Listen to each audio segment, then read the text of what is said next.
ආයුබෝවන් කියලා අදත් බොහොම ආදරෙන් පිළිගන්නවා මගේ YouTube නාලිකාවට. අද මම ඔයාලත් එක්ක ෂෙයා කරගන්න යන්නේ ටිකක් වෙනස් විදිහේ කතාවක්. මම කලින් වීඩියෝ එකකින් කිව්වා මගේ අලුත් බිස්නස් එක ගැන. ඒකට ඇඩ් වෙච්ච කමෙන්ට්ස් බැලුවහම මට හිතුණා මේ විදිහේ වීඩියෝ එකකටත් ඔයගොල්ලෝ ගොඩාක් කැමති වෙයි කියලා. ඒ නිසා තමයි මම මේ වීඩියෝ එකේදී මේ වගේ කන්ටෙන්ට් එකක් ගැන ඔයාලත් එක්ක ෂෙයා කරන්න හිතුවේ. මේ වීඩියෝ එකේදී මම මූලිකවම කතා කරන්නේ money management ගැන. මම කොහොමද මේ අවුරුදු 7ට මම උපයපු මුදල්, ඒ කියන්නේ මම ෆ්‍රීලාන්සින් කරලා උපයපු මුදල් මම කොහොමද මැනේජ් කරේ කියන එක ගැන තමයි මම මේ වීඩියෝ එකේදී කතා කරන්න බලාපොරොත්තු වෙන්නේ. එතකොට මම ඉන්වෙස්ට්මන්ට් කරපුවා තියෙනවා, සේවිං කරපුවා තියෙනවා, ඒ වගේම ඒ කියන්නේ ප්‍රොපර්ටිස් වලට වැය කරපු දේවල් තියෙනවා. මම ඒව ගැන ඔයාලට ඉස්සරහදී කියන්නම්. එතකොට මම හිතනවා හම්බ කරන එක වගේම හම්බ කරපු දේවල් හරි විදියට වියදම් කරන එකත් ඇත්තටම වැදගත් කියලා. මොකද එහෙම නොවුනොත් අපි කොච්චර ඉපෙව්වත් අපිට ඒ දෙයකින් හරි ප්‍රතිලාභයක් ගන්න බෑ. ඉතින් මුදල් උපයන්න උනන්දු, ෆ්‍රීලාන්සින් කරන්න උනන්දු ඔයගොල්ලෝ දැනගන්න ඕනම දෙයක් තමයි කොහොමද මේ අපි මහන්සි වෙලා උපයගත්ත මුදල හරියාකාරව කළමනාකරණය කරන්න කියන දේ. ඉතින් මම උපයපු මුදල් වලින් වැඩිම ප්‍රමාණයක් වියදම් කරලා හදපු ප්‍රොපර්ටි එක තමයි මගේ ගෙදර. ලොකු ගයක් නෙවෙයි, සාමාන්‍ය ගයක්. ඉතින් මම මුලින්ම ඔයාලට පෙන්නන්නම් මම මේ අවුරුදු 7ට හම්බ කරපු සල්ලි වලින් වැඩිම ප්‍රමාණයක් වියදම් කරලා මට ඕන විදිහට හදාගත්ත මගේ ගෙදර පොඩි වීඩියෝ ක්ලිප් එකක්. ඒක බලන්න. ඒක බලලා ආයෙමත් කතාවට එකතු වෙමු. මේ තියෙන්නේ ගෙදරට ඇතුල් වෙන්න තියෙන පඩි පෙළ. ඇතුල් වෙනවත් එක්කම මෙන්න මේ විදිහට බලා ගන්න පුළුවන්. සාලි තියෙනවා, ලිවිං ඒරියා එක. ඒ වගේම මෙතනින් මං දාලා තියෙනවා රූෆ් টොප් එකට යන්න පඩි පෙළක්. ඒ වගේම මේ විදිහට ලිවිං ඒරියා එක තියෙනවා. මම ගොඩක් ආසාවෙන් හිටපු දෙයක් තමයි මේ වගේ ග්ලාස් වලින් සම්පූර්ණයෙන්ම ලිවිං ඒරියා එක කරන එක. ඒක මගේ තිබුණු ආසාවකටත් වඩා හීනයක් කිව්වොත් හරි. මෙන්න මේ විදිහේ ලිවිං ඒරියා එකක් තමයි මට තියෙන්නේ. සෝෆා එකක් තියෙනවා. ඒ වගේම ටීවී එක සහ අනිකුත් දේවලුත් එක්ක මෙන්න මේ වගේ view එකකුත් මගේ ලිවිං ඒරියා එකේ තියෙනවා. උදේට සහ හවසට හරිම ලස්සනයි මේ ඒරියා එක. මං හරි මාසයි මෙතන ඉඳලා මේ ග්ලාසස් වලින් වටපිටාව බලන්න. එතකොට මෙන්න මේ වගේ ලයිට්නින් ඩිසයින් එකක් තමයි මම මේ ඒරියා එකට පාවිච්චි කරේ. මෙතනත් ලයිට් එකක් තියෙනවා. හැබැයි දැන් ඒක වැඩ කරන්නේ නැහැ. මොකද මේක හදලා දැන් අවුරුදු 4කට විතර කිට්ටුයි. ඒ වගේම තමයි මෙතනින් පේනවා රූෆ් টොප් එකට යන්න තියෙන පඩි පෙළත්. මෙන්න මේ වගේ view එකක් තමයි හවසට තියෙන්නේ. ලිවිං ඒරියා එකට එන්ටර් වෙන්න තියෙන්නේ මේ ඩෝ එකෙන්. ඒ වගේම ලිවිං ඒරියා එකට මම ප්ලෑන් කරා බැල්කනි 3ක් එන විදිහට. මේන් ඩෝ එකේ මේ බැල්කනි එක තියෙනවා. ඒ වගේම මෙතන බැල්කනි එකක් තියෙනවා. සහ මේ පැත්තේ තව බැල්කනි එකක් තියෙනවා. අපි බැල්කනි වලට චුට්ටක් ගිහිල්ලා බලමු. ඉතුරු බැල්කනි දෙකට යන්න මෙතන වෙනම සෙපරේට් ඩෝ එකක් දාලා තියෙනවා ග්ලාසස් වලින්මයි. ඒ බැල්කනි එකෙන් මෙන්න මේ වගේ view එකකුත් මේ බල්කනියට ගියාම මෙන්න මේ වගේ view එකකුත් බලා ගන්න පුළුවන්. බල්කනි එකේ ඉඳලා බලනකොට මෙන්න මේ වගේ විදිහට තමයි ගෙදර living in area එක පේන්නේ.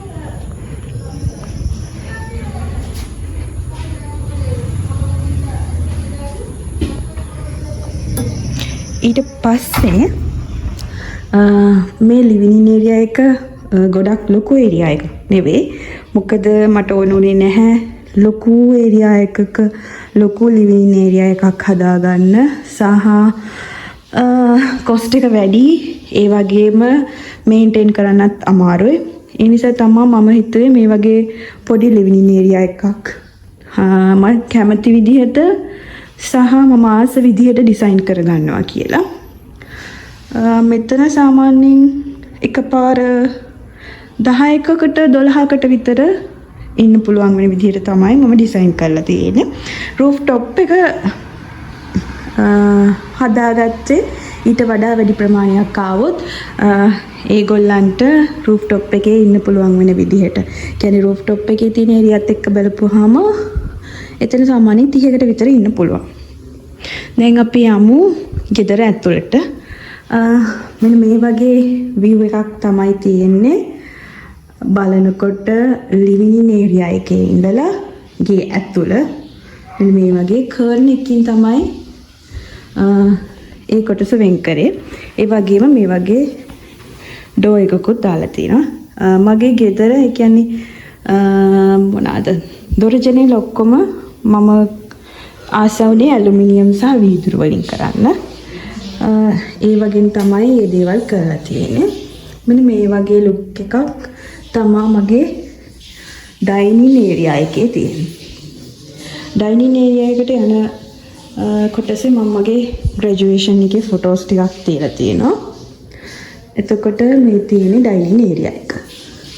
ඩයිනින් ඒරියා එකේ ඩයිනින් ටේබල් එකයි ෆ්‍රිජ් එකයි තමයි මම මේන්ලිම තියන්න හිතාගෙන ඉන්නේ. ඒ වගේම අපේ වෙඩින් ෆොටෝ එක තියෙනවා. ඊට පස්සේ මෙතනින් යන්න පුළුවන් බාත්රූම් එකට සහ ලොන්ඩ්‍රි ඒරියා එකට. ඊට පස්සේ ඒත් එකම තියෙනවා අපේ බෙඩ්රූම් එක. මෙන්න මේ වගේ view එකක් තමයි බෙඩ්රූම් එකේ තියෙන්නේ. මම ඔයාලට කිව්වා වගේ එහෙම ලොකුවට බඩු මම පුරව ගන්න ආස නැහැ. අත්‍යවශ්‍යම කරන බඩු ටික තමයි මම දාලා තියෙන්නේ බෙඩ්රූම් එකට. ඒ වගේම තමයි බෙඩ්රූම් එකටත් මම ලොකු ග්ලාසස් වලින් වින්ඩෝ එකක් දාලා තියෙනවා. ස්ලයිඩින් වින්ඩෝ එකක්. ඒකෙනුත් කරුවල අපි ලයිට් එක දාගමු. බල්කනි එකට ඇක්සස් තියෙනවා.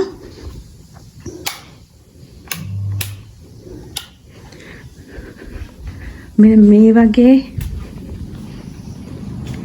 ලොකු බල්කනි එකකට ඇක්සස් තියෙනවා මේ රූම් එකෙන්. මෙතන ඉඳන් එළිය බලනකොට හරිම ලස්සන view එකක් තියෙනවා හවසට. ඒ වගේම උදේටත්. ඒ වගේම බල්කනි එකේ ඉඳලා රූම් එක මෙන්න මේ විදිහට තමයි අපිට පේන්නේ. මං අතින් වීඩියෝ එක කරන නිසා ෆෝන් එක අතේ තියාගෙන ටිකක් හෙල්ලෙන ගතියක් ඇති. ඒකට ඇත්තටම sorry. මොකද ෆෝන් එකෙන් වීඩියෝ කරනකොට ටිකක් අමාරුයි.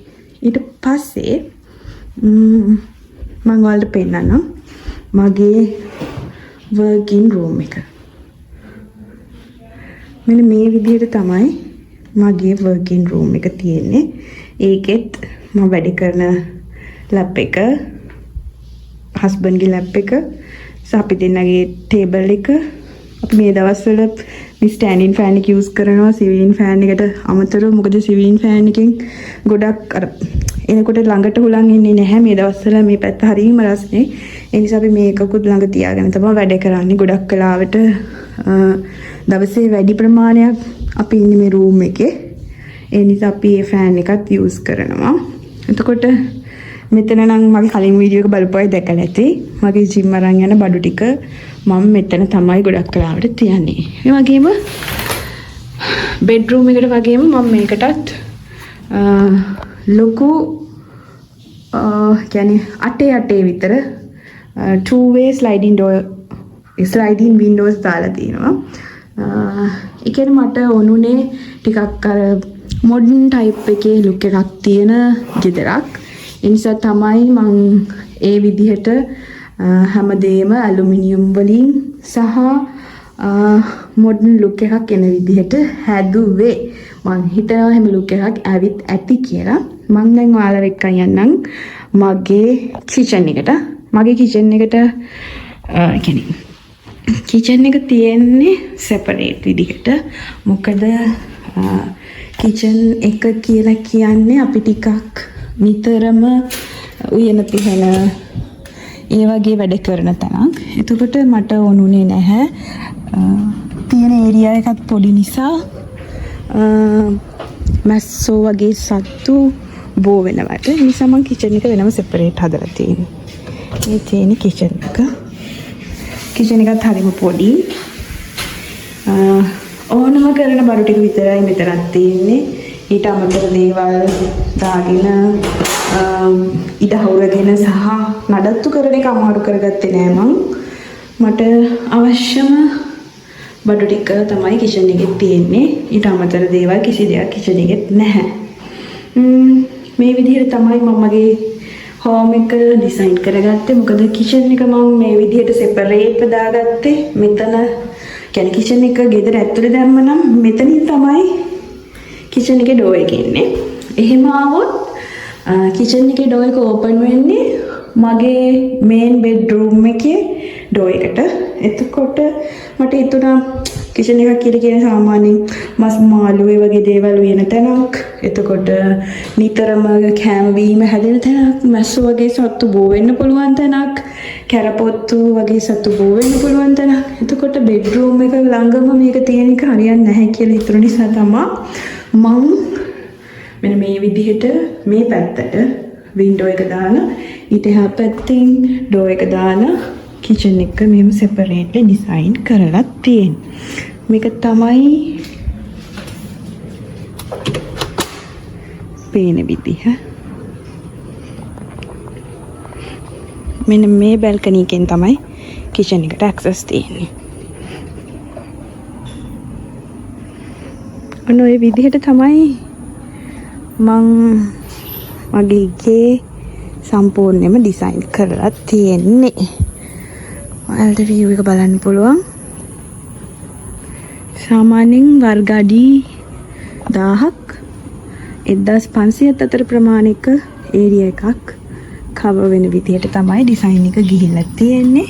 සහ මේ ඩිසයින් එකේ හැමදේම මට ඕන විදිහට තමයි මම ඩිසයින් කරේ. කියන්නේ මේ ලිවිං ඉන් ඒරියා එක ග්ලාස් වලින් කරනවා කියන එක, උළුවල් දොරජන ඇලුමිනියම් සහ වීදුරු වලින් දානවා කියන එක. ඒක කියන්නේ අර මගේ හිතේ තිබුණු ඩ්‍රීම් එකක් විදිහට තමයි මම මේ දේවල් ඩිසයින් කරේ. මම ඔයාලට ෆොටෝ එකක් දාන්නම් කොහොමද එළියෙන් බලනකොට කියන්නේ පාරේ ඉඳලා බලනකොට අපේ ගේ පේන්නේ කියලා. හරි, ඔයාලට අයිඩියා එකක් එන්න ඇති සාමාන්‍යයෙන් කොච්චර විතර මුදලක් ඒ ගේ හදන්න වියදම් වුණාද කියන එක ගැන ගෙදර බැලුවට පස්සේ මම ඒ ගැන කියන්නේ මෙච්චරක් ගියා එහෙම මෙතනදී කතා කරන්න බලාපොරොත්තු වෙන්නේ නැහැ. මට ඕනේ ඔයාලට අයිඩියා එකක් දෙන්න ඔයාලගේ මනි කොහොමද මැනේජ් කරන්නේ කියන දේ ගැන. හරි, දැන් අපි ආයෙමත් යමු අපේ කතා බහට. දැන් සාමාන්‍යයෙන් කෙනෙක් මොන හරි දෙයක් කරලා සල්ලි හම්බ කරන්නේ අපි අපිව සතුටින් තියන්න අපිට ඕන විදිහට ජීවත් වෙන්න. හැබැයි ෆ්‍රීලාන්සර් කෙනෙක් හරි නැත්නම් බිස්නස් කරන කෙනෙක් නම් ඔයාගේ මුදල් හරි විදිහට මැනේජ් නොකරොත් ඔයාට වැඩ කරන්න බැරි කාලයක් ආවහම ඔයාව සර්වයිවල් වෙන්නේ නැහැ. ඒ නිසා ගවර්න්මන්ට් ජොබ් එකක් හරි නැත්නම් මොන හරි වෙන ජොබ් එකක් කරන කෙනෙක්ට වඩා මේ මනි මැනේජ්මන්ට් ගැන උනන්දු වෙන්න ඕනේ තමන්ගෙම කියලා දෙයක් කරන කට්ටිය. ඒක මම තදින්ම විශ්වාස කරන දෙයක්. එතකොට මම උපයපු සල්ලි වලින් මම වැඩිපුරම ප්‍රමාණයක් වියදම් කරපු මගේ ප්‍රොපර්ටි එක තමයි ඔය මම ඔයාලට වීඩියෝ එකේදී පෙන්නපු ගෙදර. එතකොට මම හිතුවා කොලියට ඉන්න එක හරි නැත්තම් වෙන කොහේ හරි ඉන්න එක හරි ඒක මට ඒක මාගේ ස්ටේබිලිටි එකට පොඩ්ඩක් බලපාන. ඉතින් හැම වෙලේම ඔළුවට ප්‍රශ්නයක් එනවා මට ඉන්න තැනක් නැහැ. අන්න එහෙම එකක් එනවා. ඒ නිසා මට ඕන වුණා මරි කරන්න කලින් මටම කියලා ඉන්න තැනක් හදාගන්න. එතකොට ඕක තමයි මම හදපු ගෙදර. මට පුළුවන් විදිහට මම හදාගත්ත ගෙදර. ඊට අමතරව අපි යම්කිසි මුදලක් සේව් කරන්න ඕනි. ඒ විදිහට සේව් කරලා තියාගන්න ඕනි. අඩුම ගානේ මොනම හරි දෙයක් අපිට කරගන්න බැරි වුණොත් අවුරුදු 5ක් යනකම් අපිට ජීවත් වෙන්න පුළුවන් වෙන විදිහට අපි හම්බ කරන ඒ දේවල් වලින් හම්බ කරන මුදල් වලින් කොටසක් ඉතුරු කරා. ඒක මේ එකපාර කරන්න බෑ. දැන් ඔය අවුරුදු 7ක් විතර ගියා මට එහෙම අවුරුදු 5ට ජීවත් වෙන්න මුදල් ඉතුරු කරගන්න. ඒ කියන්නේ දැන් ඔයාට හම්බ වෙනවා කියනකො මාසෙට ලක්ෂයක් අපි ගමු හම්බ වෙනවා කියලා. එතකොට ඔයා මේ හම්බ වෙන ලක්ෂයෙන් අනිවාර්යෙන් 4න් එකක් ඉතුරු කරන්න.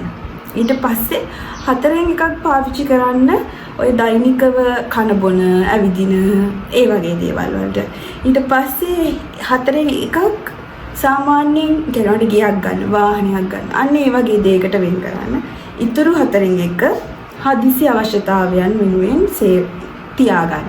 කියන්නේ ඔයාට මොකක්ම හරි හදිසි අවශ්‍යතාවයක් එනම් ආවොත් ඒ දේ වෙනුවෙන් කියන්නේ කාගේ හරි පාටි එකකට යන්න, බර්ත්ඩේ පාටි එකකට, වෙඩින් එකකට ඒ වගේ දෙයකට කතා කරොත් යන්න අන්න මේ විදිහට තියාගන්න. එතකොට ඔයා පළවෙනි මාසේ 25000ක් ඔයාගේ account එකේ තිබුණාට දෙවෙනි මාසේ වෙනකොට ඒක 50000ක් වෙනවා. තුන්වෙනි මාසේ වෙනකොට ඒක 75000ක් වෙනවා. අන්න එහෙම තමයි පොඩ තමයි ඉතුරු කරන්න පටන් ගන්න ඕනේ. එතකොට මම කරෙත් එහෙම තමයි සාමාන්‍යයෙන් කියන්නේ මම දැන් මරි කළා අවුරුදු 3යි. එතකොට මරි නොකර හිටපු අවුරුදු 4ෙම මට කියලා එහෙම ලොකු ඉදමක් තිබුණේ නැහැ. මම හිටිය අම්මලත් එක්ක. එතකොට කෑම බීම ඒවට වියදම් කරේ ඒගොල්ලෝ. එතකොට ගොඩ වෙලාවට මම හම්බ කරපු හැමදේම කියන්නේ හම්බ කරපු ප්‍රමාණයෙන් 180ක් විතරම මට සේව් කරගන්න පුළුවන් වුණා.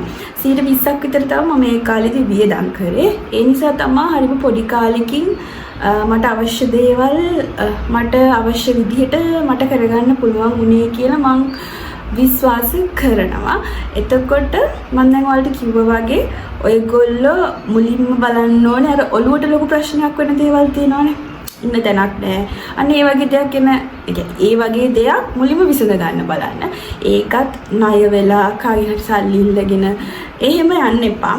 ඔයා ඉතුරු කරපු සල්ලි වලින් ඔයාට හදාගන්න පුළුවන් එක කාමරයයි නම් ඔයා මුලින් ඒක හදාගෙන ඉන්න. ඊට පස්සේ පොඩ ඒක වැඩි දියුණු කරගන්න. එහෙම නැතුව එකපාරම ලොකු ලෝන් එකක් අරගෙන හිර වෙලා අන්න ඒ වගේ කියන්නේ අපේ හිතේ තියෙන සාමකාමීත්වය නැති වෙන විදිහ වැඩක් කරගන්න එපා. එහෙම කරොත් අපිට එතනින් එහාට කියන්නේ අපේ බිස්නස් එකේ හරි ෆ්‍රීලාන්සින් ජර්නි එකේ හරි දෙයක් කරගන්න අමාරු වෙනවා. ඒ නිසා තමන් ඉතුරු කරපු මුදල හරි තමන් ළඟ තියෙන මුදලට හරි ගැළපෙන විදිහ දෙයක් අනිවාර්යයෙන්ම කරන්න. ඊට අමතරව මොනවාම හරි දෙයකට ඉන්වෙස්ට් කරන්න. දැන් මම ෆ්‍රීලාන්සින් පටන් අරගෙන අවුරුදු 7ක් ගිහින් තමයි මම බිස්නස් එකකට ඉන්වෙස්ට් කරනවා කියලා පටන් ගත්තේ. අන්න ඒ වගේ කියන්නේ හොඳට ස්ටඩි කරන්න, හැම දේ ගැනම හොයලා බලන්න. හොයලා බලලා කාලයක් අරගෙන හරි දෙයකට ඉන්වෙස්ට් කරන්න. ඔය පිරමීඩ, ක්‍රිප්ටෝ ඒ වගේ පළක් නැති දෙයකට ඉන්වෙස්ට් කරන්න එපා. අනිත් එක ඉන්වෙස්ට් කරන්න කලින් හොඳට හොයලා බලන්න මේකේ ප්‍රොෆිට් එකක් එන්න කොච්චර කාල යනවද? ප්‍රොෆිට් එකක් එනකම් ඔයාලට සර්වයිවල් වෙන්න ඔයාලඟ තියෙන මුදල් ප්‍රමාණය ඇතිද? එතකොට මේ බිස්නස් එකේ තියෙන රිස්ක් මොනවාද? ඒ වගේ දේවල් ගැන හොඳ අයිඩියා එකක් අරගෙන හොඳට ස්ටඩි කරලා ඉන්වෙස්ට් කරන්න. ඉන්වෙස්ට් කරනවා කියන එක විදි දෙකකට කරන්න පුළුවන්. එකක් තමයි බිස්නස් එකකට ඉන්වෙස්ට් කරන එක. නැත්නම් අනිත් එක ඔයාලට පුළුවන් එක්ක ගෝල්ඩ් වගේ දෙයක් මිලදී අරගන්න. ඊට පස්සේ නැත්නම් ඔයාලට මේ බිල්ඩින් එකක් වගේ දෙයක් රෙන්ට් අවුට් කරන්න අරගන්න පුළුවන්. අනේ වගේ ඒ කියන්නේ ඉන්වෙස්ට් කරන විදිහත් එක එක ක්‍රම තියෙනවා. සමහර කෙනෙක්ට පුළුවන් මොනවාද වගාවකට ආයෝජනය කරන්න. එහෙම කියලා කියන්නේ වගාවකට ආයෝජනය කරනවා කියන එක මම අදහස් කරන්නේ තමන් වගාවක් කරනවා කියන එක. එහෙම නැත්නම් අර වගා ආයෝජකයින් හරහා ආයෝජනය කරනවා කියන එක නෙවෙයි. ඒ වගේ තමන් හොඳටම දන්න, තමන්ට හොඳටම ෆැමිලිය දෙයකට, තමන් ආස දෙයකට ඉන්වෙස්ට් කරන්න. ඒ අපි උපයන මුදල අනිවාර්යෙන් ඉන්වෙස්ට් කරන්න. මොකද අපි උපයපු හැමදේම සේව් කරන එකේ තේරුමක් නැහැ. එහෙම සේව් කරලා තිබුණොත් ඒ කියන්නේ කාලෙත් එක්ක එන්න මුදලේ වටිනාකම අඩු වෙනවා. ඒ කියන්නේ අපි දැන් අද රුපියල් 1000කට ගන්න හිතන් ඉන්න බඩු ටික අපිට තව අවුරුදු 5ක් ගියාම රුපියල් 1000ට ගන්න බෑ. එතකොට අවුරුදු 5ක් යනකොට අපි උත්සාහ කරන්න ඕන මේ තියෙන රුපියල් 1000 රුපියල් 5000ක් කරගන්න. එහෙම කරගත්තොත් තමයි අපිට අවුරුදු 5කින් අද 1000ට ගත්ත බඩු ටිකක් ගන්න පුළුවන් වෙන්නේ. එහෙම නැතුව අපි රුපියල් 1000 පොතේ දාලා සේව් කරලා තිබ්බොත් එහෙම අපිට අවුරුදු 5කින් 1000 ගත්ත අතට ගත්ත කියන එකේ ලොකු තේරුමක් වෙන්නේ නැහැ. ඒ නිසා පුළුවන් තරම් බලන්න ඔයාට අවශ්‍ය ප්‍රමාණය කියන්නේ ජීවත් වෙන්න අවශ්‍ය ප්‍රමාණයට වියදම් කරන්න. ඒ වගේම යම්කිසි මුදලක් මාර කලින් කිව්වා 4 එකක් විතර ඉතුරු කරන්න. ඒ වගේම යම්කිසි මුදලක් අනාගතයේදී මුදල් ලැබෙන දෙයකට ඉන්වෙස්ට් කරන්න. ඔයා බිස්නස් එකක් කරන්න බයයි නම් පොඩ එකතු කරලා රත්තරන් බඩුවක් හරි හදන්න. එතකොට එහෙම කරාම ඔයාලට පුළුවන් කාලෙත් එක්ක ඒ දේ මිල වැඩි වෙන නිසා අනාගතයේදී ඒක විකුණලා හරි ඔයාලට කියන්නේ ආදායමක් ගන්න පුළුවන්. අන්න ඒ වගේ හැම වෙලේම උත්සාහ කරන්න මොනවම හරි දෙයකට ඉන්වෙස්ට් කරන්න. ඊට අමතරව දැන් මම කිව්වා මම ප්‍රොපර්ටි එකක් ගත්තා හැදුවා කියලා. ඒ වගේම මගේ අවුරුදු 5කට ජීවත් වෙන්න නැති වෙන්න මං සේව් කරා. ඊට පස්සේ මගේ දෛනික දේවල් වලට මම වියදම් කරනවා. ඊට අමතරව මම පර්සනලි විශ්වාස කරන දෙයක් තමයි කියන්නේ අපි කාට හරි කියන්නේ අසරණ නැති බැරි කෙනෙක්ට උදව්වක් උපකාරයක් කරොත් ඒකේ පින හරි ආශිර්වාදේ හරි අපිත් එක්ක තියනවා කියන දේ මම විශ්වාස කරනවා. ඒ නිසා පුරුද්දක් විදිහට මම හම්බ කරන දේවල් වලින් කොටසක් ඒ දේවල් වලටත් වෙන් කරනවා. ඒක කෙනා මත තමයි මේ කියන්නේ කෙනා මත ඩිපෙන්ඩ් වෙන දෙයක්. ඔයාලා ඒ වගේ දෙයක් විශ්වාස කරන්නේ නැත්නම් එහෙම දෙයක් නොකර ඉන්න පුළුවන්. ගැටලුවක් නැහැ. මම පෞද්ගලික විශ්වාස කරන දෙයක් තමයි ඒක. ඉතින් මම හම්බ කරන දේවල් වලින් කොටසක් ඒ වගේ දේවල් වලටත් වියදම් කරනවා. ඒක මම පටන් ගත්ත මුල් කාලේ ඉඳන්ම කරන දෙයක්. මට මතකයි මම අප්වර්ක් එකකින් මුලින්ම හම්බ කරේ $5ක්. ඒකෙනොත් 100 ගාණක් කැපිලා $3.4 ගාණක් තමයි මගේ අතට ආවේ. ඒ කාලේ ඩොලර් එකක් 150යි. කොහොමද රුපියල් 350ක් හරි ඔන්න ඔය වගේ ගාණක් තමයි මට හම්බුනේ පළවෙනි earning එක විදියට. ඒකෙනුත් කොටස මම හිතන්නේ රුපියල් 34ක් හරි ඔන්න ඔය වගේ ගාණක් තිබුණේ. ඒකත් කියන්නේ මම ඒ ළඟ හිටපු ආච්චි කෙනෙක්ට දීලා ආවා. ආගේ වගේ කරා. ඒක මම විශ්වාස කරනවා. ඒ පටන් ගත්ත දවසේ ඉඳන් අද වෙනකන් මට හම්බ වෙන ආදායමින් කොටසක් මම අනිවාර්යයෙන්ම ඒ වගේ දේවල් වලට වියදම් කරනවා. ඒ මගේ මතය. ඔයාලා කැමති නම් ඒක කරන්නත් පුළුවන්. එහෙම නොකර ඉන්නත් පුළුවන්. ඊට අමතරව තමයි මම අර කියපු දේවල් අනිවාර්යයෙන්ම ඒ දේවල් පිළිපදින්න. සහ මේ මනි මැනේජ්මන්ට් ගැන ගොඩක් හොඳ පොත් තියෙනවා. මීට වඩා දේවල් එක්ස්ප්ලেইন කරන වීඩියෝස් තියෙනවා. ඒව බලන්න. ඒව බලලා ඒවට හරියන විදිහට ඒ වගේ තියෙන දේවල් හොඳට අවබෝධ කරගෙන ඔයාලගේ මනි මැනේජ්මන්ට් එක කරගන්න. ඉතින් මේ දේ තමයි මට අද ඔයාලත් එක්ක කතා කරන්න ඕනේ උනේ. එහෙනම් ඊළඟ වීඩියෝ එකකින් හම්බ වෙමු.